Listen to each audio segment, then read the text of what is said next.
To me, I don't really see it as something that's from the outside. Like, yes, of course, we can have great symmetry and wonderful proportions of our face. But honestly, I think at the end of the day, it comes down to how people carry themselves, really. I think at the end of the day, that's what's most important. People who are kind, understanding, who are loyal, trustworthy, th those kinds of things, I think, are what make people beautiful, not just really the reflection that you see in the mirror. And Welcome to the Beauty Talk podcast, where we feature how the best medical practitioners help their patients to look better, younger, and healthier. Now, enjoy the show, and here's your host. Daniel Gao here. I'm the host of Beauty Talk. We feature the top medical practitioners in health and beauty, both inside and out. I have Anne Mailhot, a physician associate who has been practicing for 10 years, the majority of it in oncology. During her time in this space, she had several patients open up to her about their desires to restore their pre-cancer cells, but were hesitant to express this in fear of judgment and appearing vain in the setting of surviving a deadly disease. She knew this narrative needed to change, but wasn't sure how. In 2020, she leaned into her artistic side, which quickly progressed with her art being showcased in magazines, galleries, and art shows. It was then that she realized that her love for art and for medicine needed to make sense together. So she opened Muse Medical Artistry, along with a trademark service for the cancer survivors called Restorative Oncology. This would be a safe, judgment-free zone for all, and finally, a space where the cancer patient could thrive, not just survive. So Anne, welcome and glad to have you here. thank you for having me. Yeah, so let's start off at the highest level. How did you first get interested in the medical field? So I think this has just been an interest slash passion of mine for as long as I can remember. Just the desire to help others and the science behind it. I think honestly, like that has always been my trajectory for as long as I have been in academics. And then it just slowly progressed into, what kind of medicine can I go into? What kind of title can I have? Which ultimately led me to choosing becoming a PA. Okay.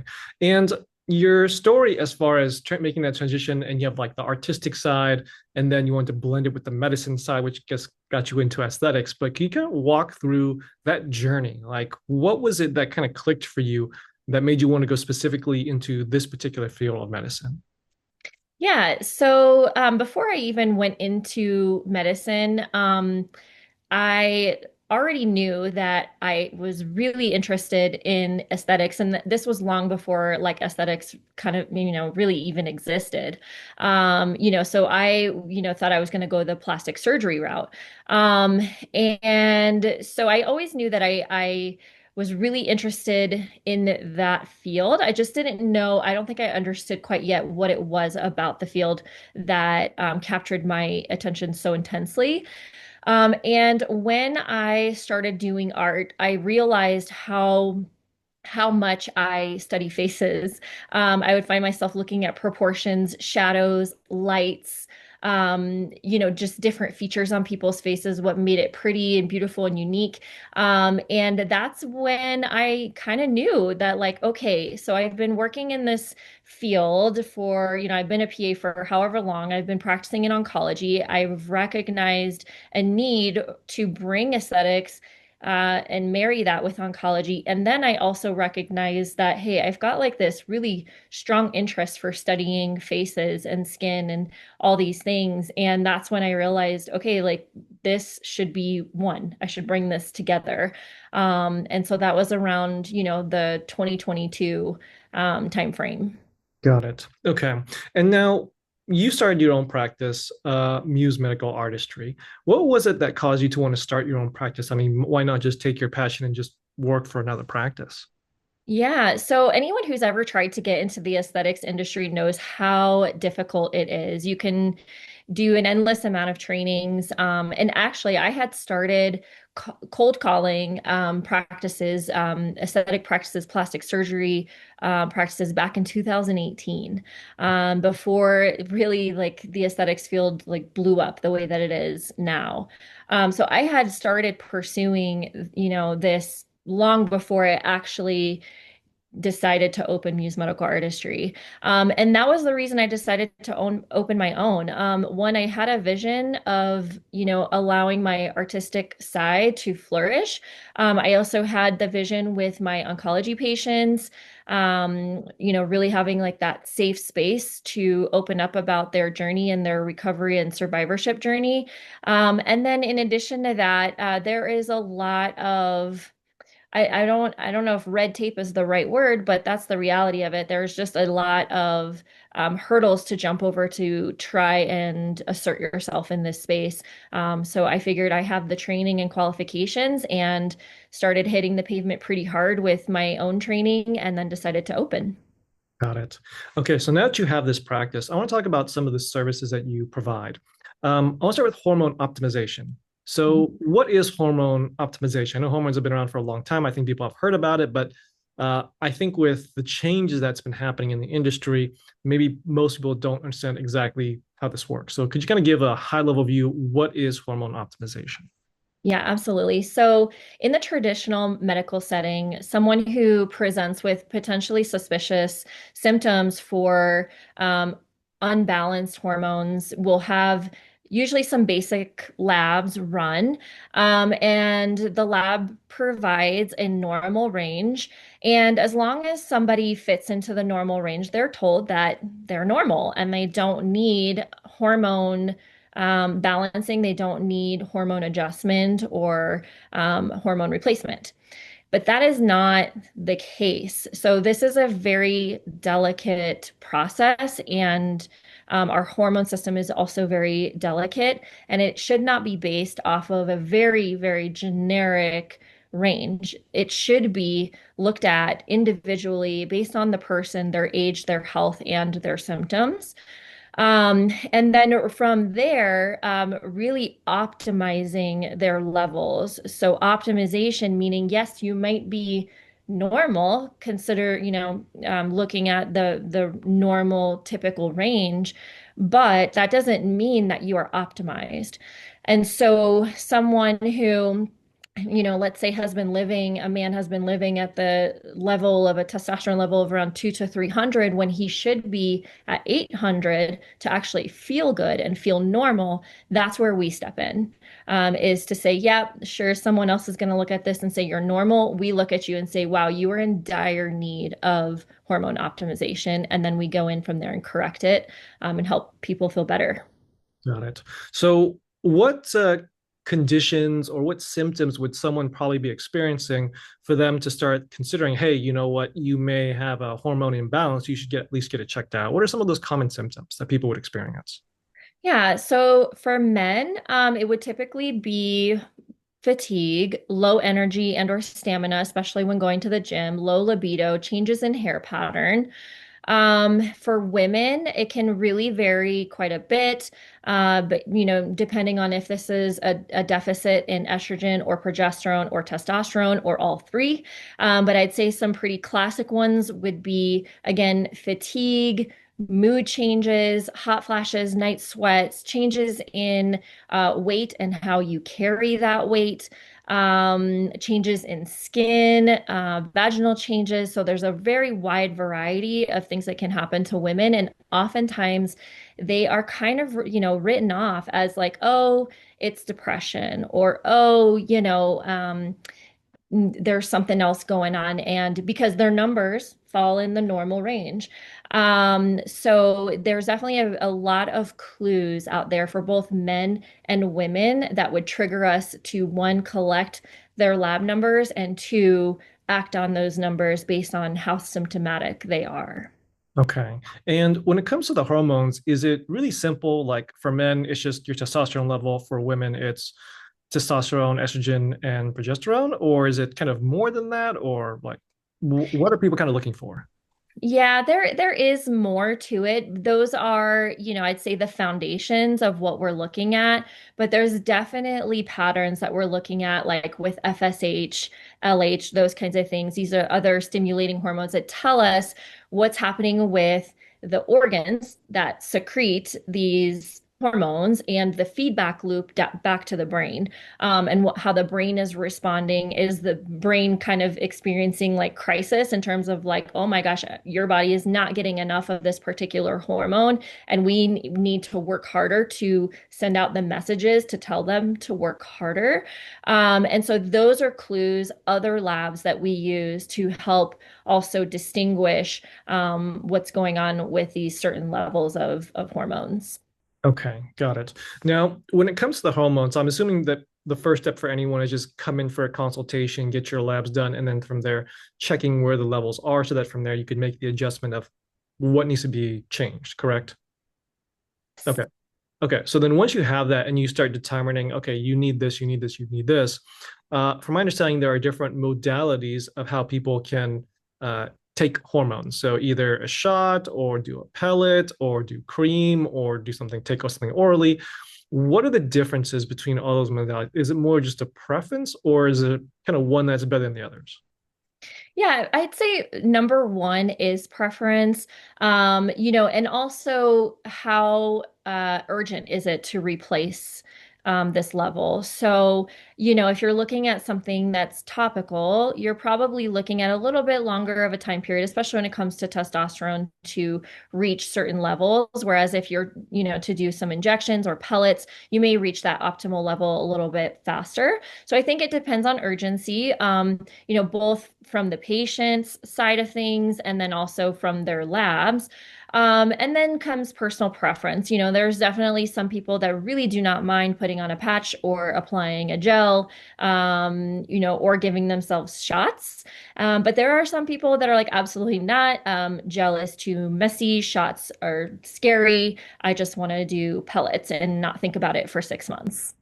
Got it. Okay. So personal preference, but they all largely can do the same thing as long as you kind of prefer that modality. Yeah. Got it. Okay, perfect. Now, I want to shift tracks to another service that you offer, largely services for people of color. So I'm assuming that it's for darker skin tones, which I kind of just learned recently. So when you're doing these treatments for people, I guess skin type, skin tone makes a big difference. But can you talk a little bit more about that for people who maybe aren't so aware that, hey, if I want to get a laser treatment done, if I'm darker skin or lighter skin, the laser is a laser. So can you talk a little bit more about that?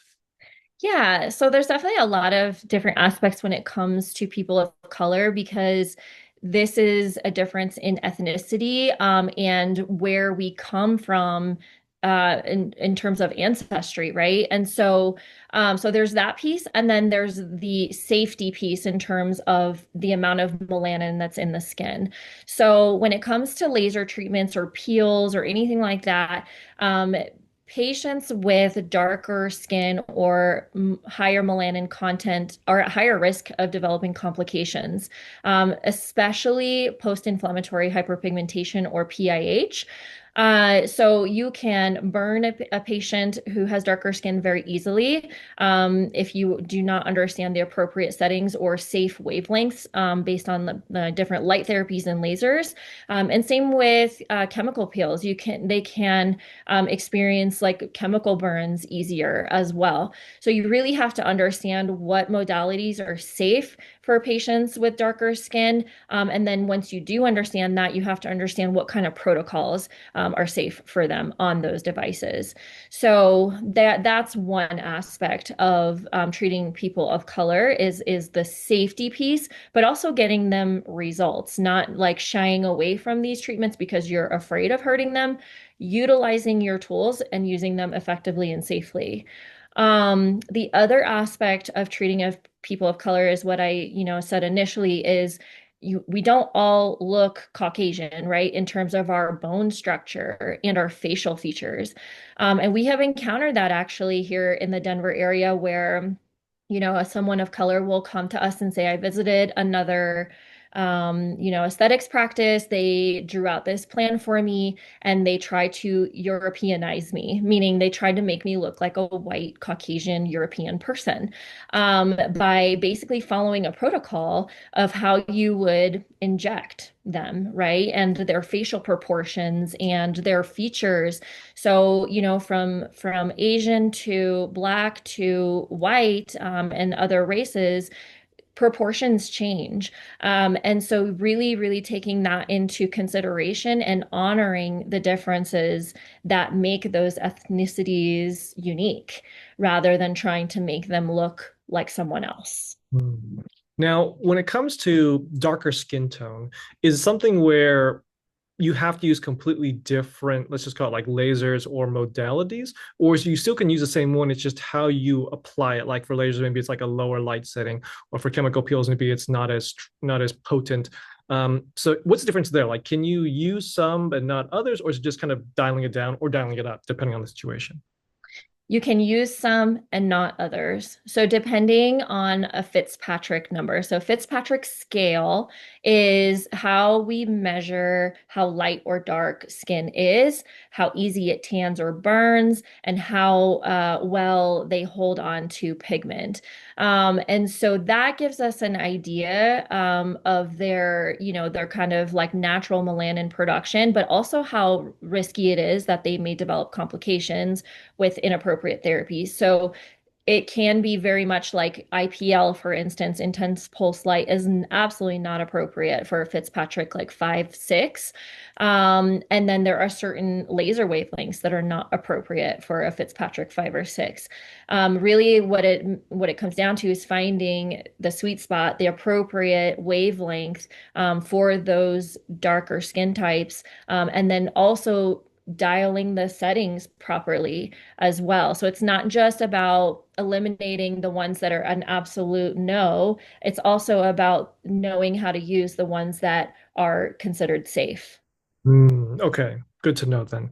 Now, I'll go into some of the maybe the misconceptions or the myths. I think we kind of talked a lot about those with the hormones, with even the people with different skin types, colors. But what would you say some of the most common misconceptions or myths that you hear from your clients? You mean like just in general when it comes to aesthetics or specifically to different skin tones? Either skin tones or aesthetics or even hormones, just kind of like the common ones that people probably are thinking about, but they just don't know until they ask a professional. Sure. Well, I think there's a lot of confusion in terms of what services do what. So anymore, people are super exposed to aesthetics because it's all over our social media feeds, right? And so people see results and they say, "Oh, well, I want my Botox to look like that, or I want my filler to look like that." And then when you sit down and you speak with them, you start to realize that they actually don't know the difference between one treatment versus the next.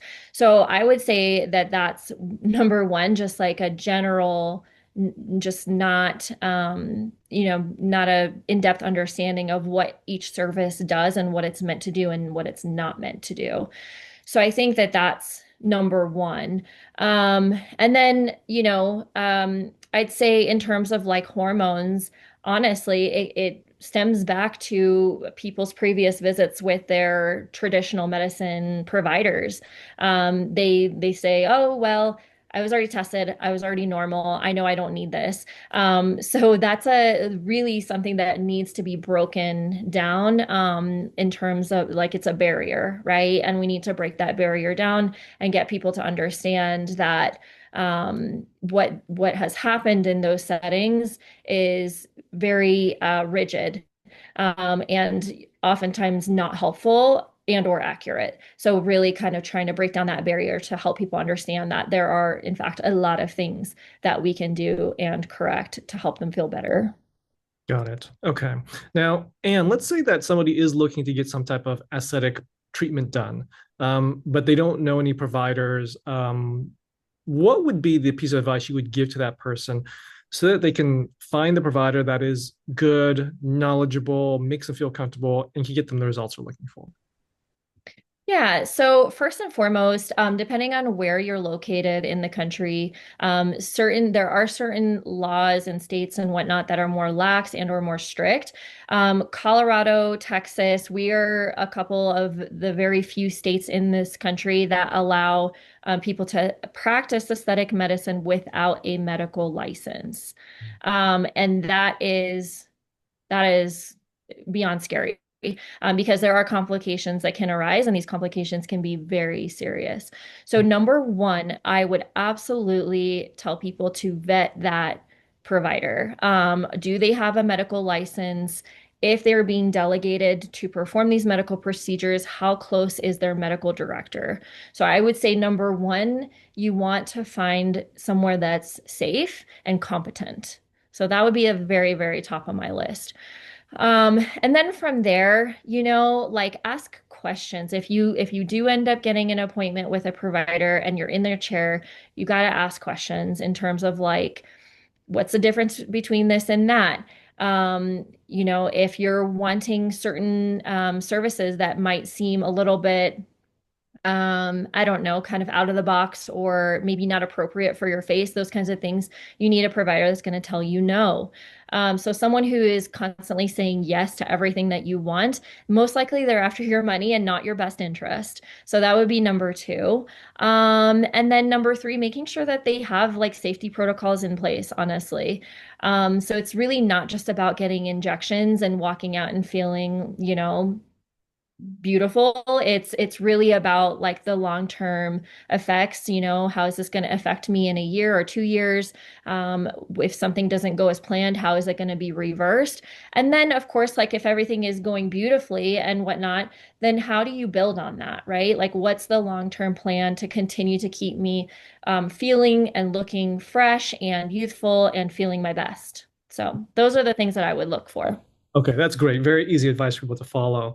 Now, on the flip side of that, and you kind of answered this in your number two, I believe, but for people who just have no idea like what questions to ask or like they're really in the dark, what are some kind of telltale red flags that if they see this, if they hear this, they should probably continue their search? Yeah. So again, just not being told no for anything. It is just like if you come in with a list of things like I want this, this, this, and this, right? Like it's our job to look at you and to assess you and decide what's appropriate and what's not. And it is not the patient's job to come in and say, this is what I want, and I expect you to give it to me. At the end of the day, we are practicing medicine, and this, all revolves around assessment and appropriate treatment recommendations and execution. So that's an absolute red flag is if you come in with a list of items that you want and they just tell you yes. If you ask to see a license or you ask to, where's your medical director? How close are they? Those kinds of things. If they can't provide you with that information or they're not willing to disclose, that's also a major red flag. And then, if you ask them simple questions like, hey, I am worried about A, B, or C, and they kind of write you off and they're like, don't worry about that. That's rare. And they won't even talk you through it. That's another red flag because most likely they just simply don't know. They don't know what the answer is. And so they kind of just don't worry about it. But in my own experience, I manage complications. I've managed them. I know how to. And so it is very, very critical that people are equipped and ready to handle those things if and when they come up. Okay, great advice then.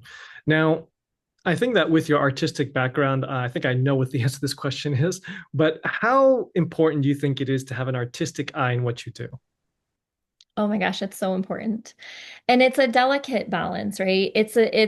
There's a balance between letting your artistic side flow but then also appreciating anatomy and respecting anatomy. That is so important. So it goes beyond just what you see on the surface and the changes that you've made on the surface.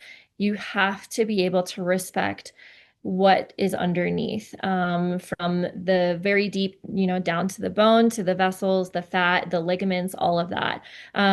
Because you can make someone look good from the outside all day, but if you put something in the wrong place, that you can deal with consequences later, and the patient will also have consequences. So I say the artistic side is so, so, so important. But you also have to respect the boundaries of anatomy as well. Got it. Now, and throughout your career, I'm sure that you've had some challenging or memorable cases that have come across your way. Is there maybe one story that you can share that just stands out in your mind of one of those cases and how you were able to get them a great outcome in the end? Yeah, absolutely. So I experienced, not I, but my patient experienced a very rare complication due to filler that surfaced several months after it was placed. So this was a very rare autoimmune reaction in a person who has no known history of any autoimmune conditions or diseases whatsoever. So in a very extremely, rare scenario. So what this looked like is that essentially her body started to attack the product as if it were a foreign body, a threatening foreign body, because all of these are, at the end of the day, foreign bodies. So her immune system started to attack it, which resulted in redness, pain, hardening, and a massive swelling of these areas. We went through a series of, steroid treatments. So this, I had to write several prescriptions for antibiotics, for steroids, and then had to utilize my ultrasound to locate the filler to see what it looked like. And then from there start dissolving everything. And this was a 2-month process. So this was someone who was coming into my office as frequently as 3 times a week to manage this situation. Because this was and is so rare, I had to resort to peer-reviewed research articles as to how to manage this. Um, and, I did get on the phone with the company and they, offered to send me this. You should look at this article. And I was like, oh, yes, I found this. And this is what we're, doing. So, you kind of have to know how to find your resources, use them, be able to prescribe, assess, reassess, pivot, all of those things. And I'm happy to say that now, after a couple of months of, just really diligent treatment with systemic therapy, including steroids, antibiotics, and then dissolving therapy, that she has recovered with no, bad long-term outcomes. Everything has recovered, and she's doing really well. So I'd say that's a pretty memorable scenario that definitely is top of mind when we think about that this is still medicine and not just beauty. No, it's a great example. It's a great story as well. And with that in mind, Anne, where do you think the future of aesthetics is going?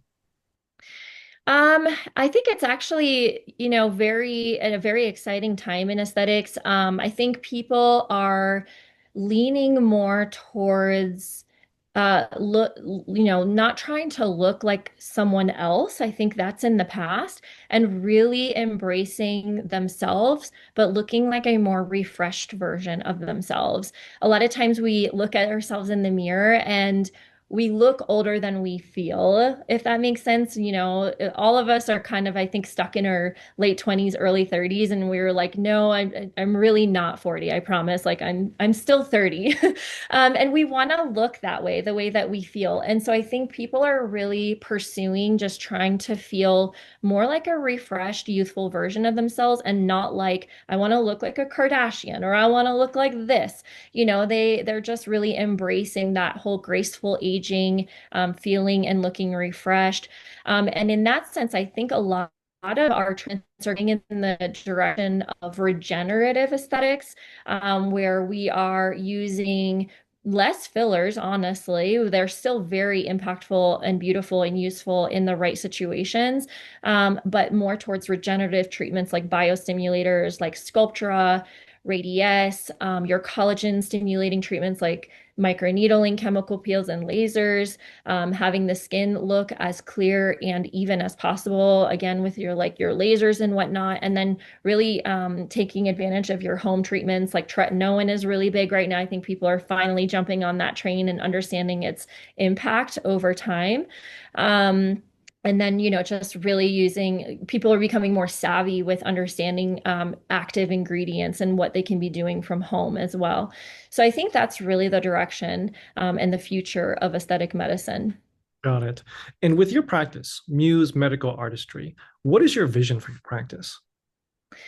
Oh man, that's a tough question because I feel like at the end of the day, and I tell this to my patients all the time, luxury can still be accessible. And so really to provide these things for people and making it feel like these are services that everyone can do. Everyone can have access to them, and really not making them out of reach for people. So with that, continuing to really, cater to just people, right? Not just one type of person, or one type of income, but everybody, honestly. People of color who have been completely like left out of the aesthetic space, I feel, for far too long. Your cancer survivors, people who may not be, super high on the income scale. So we want to represent luxury, inclusiveness, and accessibility, and all on a very high skill level. And a high education level as well. Every provider in my practice is a PA or medically licensed. And so we really do take that to heart in terms of like, we're going to bring you our very best all the time, in terms of education and skill level. So we are growing, what seems like sometimes very, very quickly, but also trying to take a moment to really appreciate how far we've come, but also the work that we still need to do in order to, just kind of take care of people and cater to them on, what they need. Got it. Now, and I have one last question for you, but before I ask it, I do want to point people to your website at musemedicalartistry.com. Yes. Now, last question is, what does beauty mean to you? Um, I think it's a very complicated word.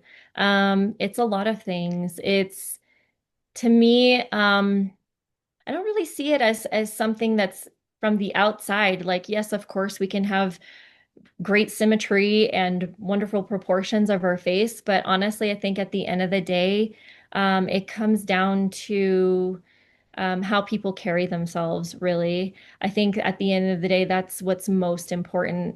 People who are kind, understanding, who are loyal, trustworthy, those kinds of things, I think, are what make people beautiful, not just really the reflection that you see in the mirror. And so, again, when it comes to providing these services for people, not just making them look like something or someone, but helping them reflect who they see on the inside, and really helping them step into that confidence, and who and what they represent as a person. Well said. Well, there you have it, Anne sharing her expertise. So, Anne, where can people contact you in your practice? So we can, we've got a chat button on our website. We've got a phone number that's can be used for phone call or text. So we've got lots of different ways you can contact us through Instagram. We're usually pretty active on there, and we like to have fun too. So if you're ever on Instagram and see one of our silly reels, that hopefully should make you feel a bit more comfortable about who we are. And so, yeah, I'd say those are probably the three main ways to get in touch with us would be through our website, phone, or DM. Awesome. Well, Anne, this is awesome. Thank you for coming on and thank you for sharing your expertise. Certainly. It was a pleasure. Thanks for listening to the Beauty Talk podcast. Any questions, please contact the practice directly with the contact information provided during the show. We'll see you again next time. Bye for now.